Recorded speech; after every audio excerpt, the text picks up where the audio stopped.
ত্রিপুরা প্রদেশ BJP. আজকের এই সাংবাদিক সম্মেলনে আমাদের সঙ্গে উপস্থিত রয়েছেন ত্রিপুরা প্রদেশ বিজেপির মাননীয় সহ সভাপতি শ্রী তাপস ভট্টাচার্য মহোদয়, উপস্থিত রয়েছেন ত্রিপুরা প্রদেশ বিজেপির সাধারণ সম্পাদক ভগবান চন্দ্র দাস মহোদয়। আমি সবার পক্ষ থেকে বিভিন্ন মিডিয়া হাউসের যারা ত্রিপুরা প্রদেশ বিজেপির এই সাংবাদিক সম্মেলনে আমাদের আহ্বানে সাড়া দিয়ে এসছেন, সবাইকে আন্তরিকভাবে স্বাগত জানাই। বিষয়ে অলরেডি মাননীয় সুনীল সরকার বলেছেন, গত 8 তারিখ সংসদে মাননীয় কেন্দ্রীয় অর্থমন্ত্রী নির্মলা সীতারামনজি ভারতীয় অর্থনীতির উপরে একটি শ্বেতপত্র প্রকাশ করেছেন। এই শ্বেতপত্র প্রকাশ দীর্ঘদিনের একটা সময়ের দাবি ছিল, ভারতবাসীর সামনে প্রকৃত তথ্য উঠিয়ে আনার জন্য এবং কংগ্রেসের অপশাসন কিরকম চলছিল, সেই সময় দেশটাকে কোথায় নিয়ে যেতে চাইছিল তার সরাসরি আয়না মানুষের সামনে তুলে ধরার জন্য এই শ্বেতপত্র প্রকাশ, এবং যার বিরোধিতা কংগ্রেসের সর্বভারতীয় নেতৃত্ব থেকে শুরু করে কংগ্রেস বিভিন্ন জায়গাতেই তার বিরোধিতা করেছে। আসলে কংগ্রেস যখন ইউপিএ সরকার চালায় তখন তাদের একটি ধারণা ছিল, Oxford university, Cambridge university, Harvard university, তাদের থেকে যারা অর্থনীতিবিদ এসছেন কিংবা রিজার্ভ ব্যাংকের গভর্নর, ওনারাই দেশের অর্থনীতির ভবিষ্যৎ স্থির করে দেবেন, বাকি কেউ অর্থনীতি বোঝে না। কিন্তু বাস্তব চিত্র তার নয়। 2014 সালের পর থেকে আমরা দেখেছি যশস্বী প্রধানমন্ত্রী নরেন্দ্র মোদীজি দায়িত্ব গ্রহণ করার পর গোটা দেশের অর্থনীতির চালচিত্র কেমন বদলেছে এবং একটা নতুন ব্যবস্থা, সুদৃঢ় মজবুত ভিত্তি তৈরি হয়েছে। কারণ একটাই, আগে ছিল তাত্ত্বিক অর্থনীতিবিদের বিষয়, কিন্তু বর্তমানে যেহেতু যশস্বী প্রধানমন্ত্রী নরেন্দ্র মোদীজি ছোটবেলা থেকে দারিদ্র্যের মাঝখানে বড় হয়েছেন, যেহেতু নরেন্দ্র মোদীজির ইচ্ছা শক্তি প্রবল দেশটাকে এগিয়ে নিয়ে যাওয়ার জন্য, রন্ধ্রে রন্ধ্রে প্রতিটি মুহূর্তে মননে চিন্তায় শুধুমাত্র দেশটাকে বিশ্বের মধ্যে একটা শক্তিশালী উন্নততর রাষ্ট্র হিসেবে প্রতিষ্ঠা করার স্বপ্ন নিয়ে কাজ করেন এবং সেই স্বপ্ন কিভাবে বাস্তবায়িত হতে পারে সেই বিষয়টিকে তিনি প্রাধান্য দিয়ে বিচার করেন। তার জন্যই হয়তো দেশের অর্থনীতি গত 10 বছরে একটা নতুন মজবুত ভিত্তির উপর স্থাপিত হয়েছে, এবং এটা কিন্তু হওয়ার কথা ছিল না। কারণ তার আগের যে ইউপিএ সরকার 2004 থেকে 2014 পর্যন্ত, এবং তার আগে ভারতীয় জনতা পার্টি তথা এনডিএ সরকার মাননীয় প্রাক্তন প্রধানমন্ত্রী অটল বিহারী বাজপেয়ীজির নেতৃত্বে, সেই সময়ও কিন্তু অটলজি একটা মজবুত অর্থনীতির ভিত্তি ভারতবর্ষকে দিয়ে গেছিলেন। কিন্তু সেই ভিত্তিটিকে ধরে রাখতে তো পারেনি না, বরং ইউপিএ সরকার ধরে রাখতে পারেনি, বরং সেটাকে ভেঙে চুরমার করে দিয়েছেন এবং তার রন্ধ্রে রন্ধ্রে দুর্নীতি ঢুকিয়ে লুটের রাজত্ব কায়েম করে ওনারা ভারতবর্ষের অর্থনীতিটাকে বিধ্বস্ত করে দেওয়ার চেষ্টা করেছেন, অনেকটা করেও দিয়েছেন। এবং তার দায় অবশ্যই সেই সময়কার ইউপিএ সরকারে যারা মন্ত্রী ছিলেন, যারা দেশ পরিচালনার দায়িত্বে ছিলেন, তাদেরকে নিতে হবে। যদিও এটা আমরা সবাই জানি তারা যে দায়িত্ব নেবেন, কারণ তাদের মধ্যে মনমোহন সিং মাননীয় প্রাক্তন প্রধানমন্ত্রী, ওনাকে তো প্রাক্তন প্রধানমন্ত্রী হিসেবেই তারা গ্রহণ করেননি। ওরা এমন একটা ব্যবস্থা ছিল যে আমরা সবাই রাজা, আমাদের রাজা রাজত্বে, সকল মন্ত্রীরা প্রধানমন্ত্রী ভাবতেন নিজেদের, আর প্রধানমন্ত্রীর উপরে তো সুপার প্রধানমন্ত্রী ছিলেন, সেটা আপনারা জানেন। সেটা আমরা যদি দেখি 2018 সালের সময়ে যেটা ছিল 14 সাল থেকে শুরু করে তার পরবর্তী সময় মানে কংগ্রেসের সময় বৈদ্যুতিকরণ হয়েছিল 85% স্বাধীনতার পর থেকে, কিন্তু বর্তমানে সেটা 100% গ্রামীণ বৈদ্যুতিকরণ প্রক্রিয়া সম্পন্ন হয়েছে। এবং ডাক্তারদের সংখ্যা 2014 সাল পর্যন্ত 51,348 ছিল মেডিকেল সিট, ডাক্তারি পড়ার সুযোগ। বর্তমানে সেটা 1,08,940। কারণ মোদী সরকার, যশস্বী প্রধানমন্ত্রী ভেবেছেন, একটা লক্ষ্যমাত্রা নিয়েছিলেন প্রতি 1000 মানুষের পেছনে ন্যূনতম একজন চিকিৎসক থাকতে হবে। সেই লক্ষ্যমাত্রা অর্জন করে বর্তমান ভারতবর্ষে প্রতি 834 জনের পেছনে একজন চিকিৎসক রয়েছেন। এটা হচ্ছে মোদী সরকারের সাফল্য। এবং সেই সঙ্গে আপনারা ন্যাশনাল হাইওয়ে বিষয়ে অনেক কিছুই হয়তোবা জানেন। 25.7 কিলোমিটার ন্যাশনাল হাইওয়ে ছিল, যেটা মোদী সরকারের সময়ে 14 সাল থেকে বেড়ে 54.9 কিলোমিটার ন্যাশনাল হাইওয়ে হয়েছে। এবং প্রতিদিন যেখানে আগে 12 কিলোমিটার হাইওয়ে তৈরি হতো, এখন 28.3 কিলোমিটার হাইওয়ে প্রতিদিন বিস্তার করছে। ঠিক তেমনি যোগাযোগের ক্ষেত্রে আরো যদি বলি, এয়ারপোর্টের সংখ্যা আগে ছিল এয়ারপোর্টের সংখ্যা 74টা, বর্তমানে এয়ারপোর্ট 149টা, দ্বিগুণের বেশি এয়ারপোর্ট হয়েছে। রেলওয়ে বিদ্যুতীকরণ 20.8 কিলোমিটার ছিল, বর্তমানে সেটা 60,000 কিলোমিটার রেলওয়ে বিদ্যুতীকরণের কাজ সম্পন্ন হয়েছে।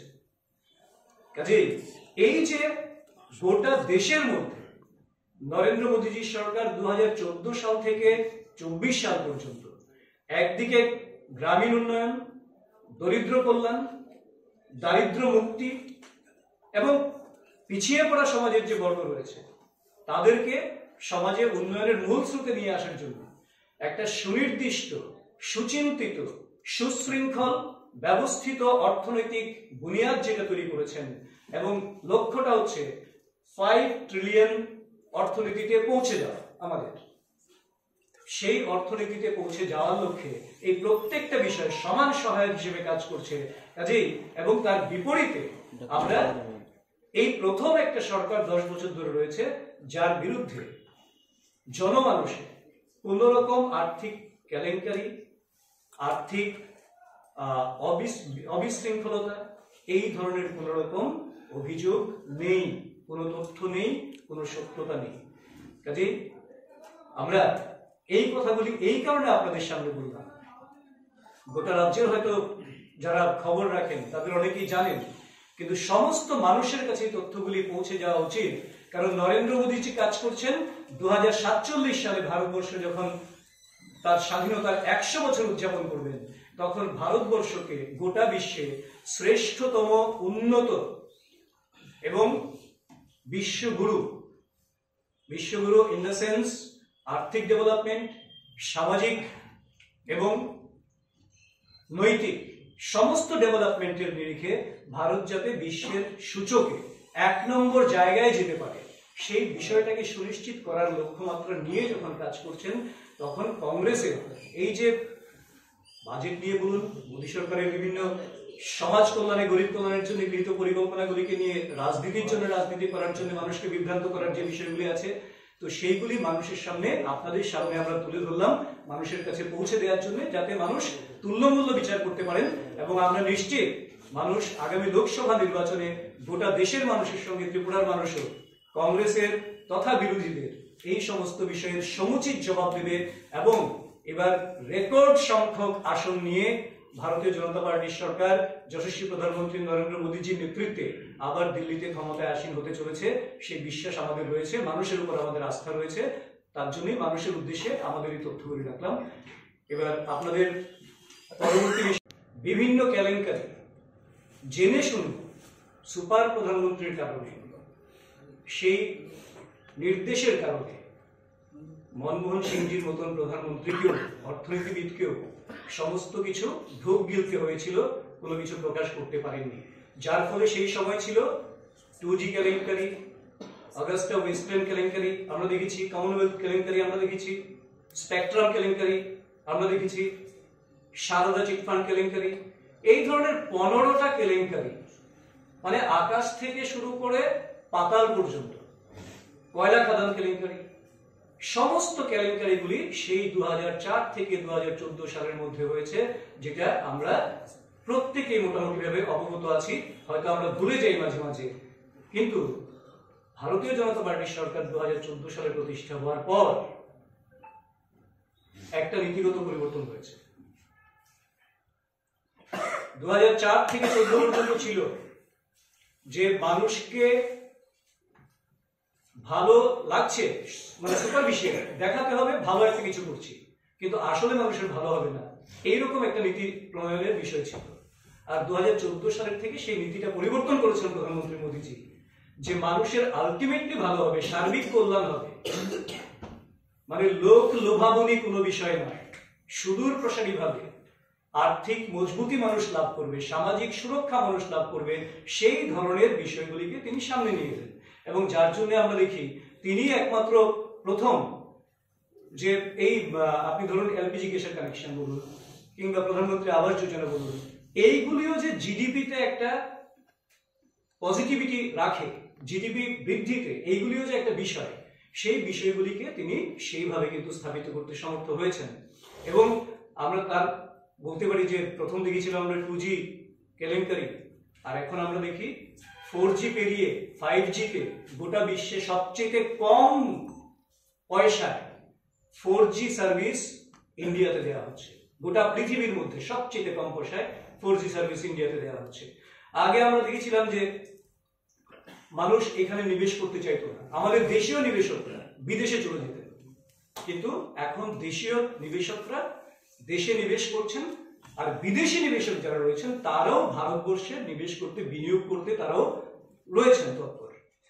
মুদ্রাস্ফীতি আগে 8% পেরিয়ে গেছিল, 8% পেরিয়ে গেছিল, এখন সেটাকে 5% এর আশেপাশে মজবুত ভাবে রাখা যাচ্ছে বছরের পর বছর ধরে।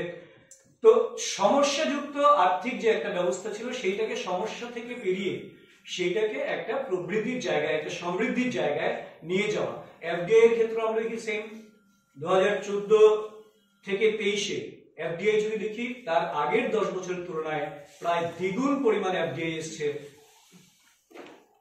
ঠিক সেইভাবে আমরা দেখি 2000 বিদেশি মুদ্রা ভান্ডারে 2011 সালে মোটামুটি 294 বিলিয়ন আমেরিকান ডলার ছিল, যেটা আবার অগাস্ট 2013-তে বিদেশি মুদ্রা ভান্ডার নেমে এসেছিল 256 বিলিয়ন আমেরিকান ডলার। বর্তমানে সেটা 600 বিলিয়ন আমেরিকান ডলার, মানে দ্বিগুণের উপরে গিয়ে বিদেশি মুদ্রা ভান্ডার যেটা সেটা পৌঁছেছে। তো এই সমস্ত বিষয়গুলি সম্ভব হয়েছে শুধুমাত্র প্রধানমন্ত্রী নরেন্দ্র মোদীজির দূরদর্শিতা, মন্ত্রী পরিষদের সর্বাত্মক জনকল্যাণমুখী ভাবনা নিয়ে কাজ করা, এবং যেখানে আমরা দেখি যে 16% আগে ইনফ্রাস্ট্রাকচারে ব্যয় করা হতো ইউপিএ সরকারের সময়, 2004 থেকে 2014 পর্যন্ত করছি। আর গত 10 বছরে যদি আমরা দেখি 2014 থেকে 2024 এই যে শুরু হলো, 28% ইনফ্রাস্ট্রাকচারে ব্যয় হয়। এবং সেই ক্ষেত্রে আমরা দেখি গরিব কল্যাণ এবং গ্রামীণ কল্যাণে 2004 থেকে 2014 পর্যন্ত যত বাজেট বরাদ্দ হতো তখন প্রায় 6.5% বা তার বেশি মাত্রায় টাকা খরচ হতো না, খরচ করতে পারতেন না। আর আজকে যশস্বী প্রধানমন্ত্রী নরেন্দ্র মোদীজির নেতৃত্বে 99% উপর টাকা খরচ হয়। 14 সাল থেকে 24 সালের এই যে শুরুটা, এই সময় পর্যন্ত দারিদ্র সীমার নিচে বসবাসকারী 25 কোটি মানুষকে সেই জায়গা থেকে তুলে আনা সম্ভব হয়েছে। আর অতি দরিদ্র শ্রেণীতে যারা বসবাস করতেন তাদের সংখ্যাটা 1% মধ্যে সীমিত রাখা সম্ভব হয়েছে যশস্বী প্রধানমন্ত্রী নরেন্দ্র মোদীজির নেতৃত্বের কারণে। দেখুন, আমরা একটা কথাই বলি, যে বিষয়টাকে নিয়ে এরা অবরোধ করার কথা বলছেন সেই বিষয়টা অলরেডি সলভড, অনেকটাই বোধ হয় তার ক্লিয়ার স্টেটমেন্ট কিছু চলে এসছে, যদিও বাকি কনফিউশন থাকতে পারে যারা রাজনীতির ইন্ধন খুঁজছেন। কিন্তু ভারতীয় জনতা পার্টি বিশ্বাস করে না যে এইটা শুধু পরীক্ষার আগ মুহূর্তে এখানে একটা অন্যরকম বাতাবরণ তৈরি করে ছাত্রদের জীবন নিয়ে ছিনিমিনি খেলার আবহ তৈরি করতে সহায়ক হতে পারে। কারণ বাকি যে স্ক্রিপ্টের বিষয়, সেই বিষয়টা সরকারের পলিসির বিষয়, এটা নিয়ে চর্চা হতে পারে এবং সেই চর্চা চলছে। তো শুধু একটা কথাই বলবো যে যাতে করে এমন কোনো পদক্ষেপ কারোর পক্ষে নেওয়া উচিত নয় যাতে করে আমাদের পরবর্তী প্রজন্ম ছাত্রছাত্রী যারা আছে তারা আরো বিভ্রান্ত হয়, তাদের ভবিষ্যৎ বিপদগ্রস্ত হয়, সেটা না করার জন্য আমরা এই মুহূর্তে সবার কাছে অনুরোধ রাখছি। Sir, what do you mean by solve? Because the existing system was both language, both scripts were allowed. The president of the board said, first he said only Bengali, then he said both will be allowed. Now he is again coming back to Bengali. So that is creating more a confusion. আমি তার জন্য বলছি যে এটা আলোচনা চলছে, এখনো concrete কোনো ডিসিশন নয়। That may be solved. May be solved. Why it's so late? Because already the exams are knocking at the door. It could have been resolved much earlier. See one thing, when it's a matter of policy taking by the government, okay, and government cannot take any policy instantly because there are a lot of pros and cons to be taken into consideration before taking any decision. Because it is not that all of them are agreed to have Roman script. They are also divided within themselves.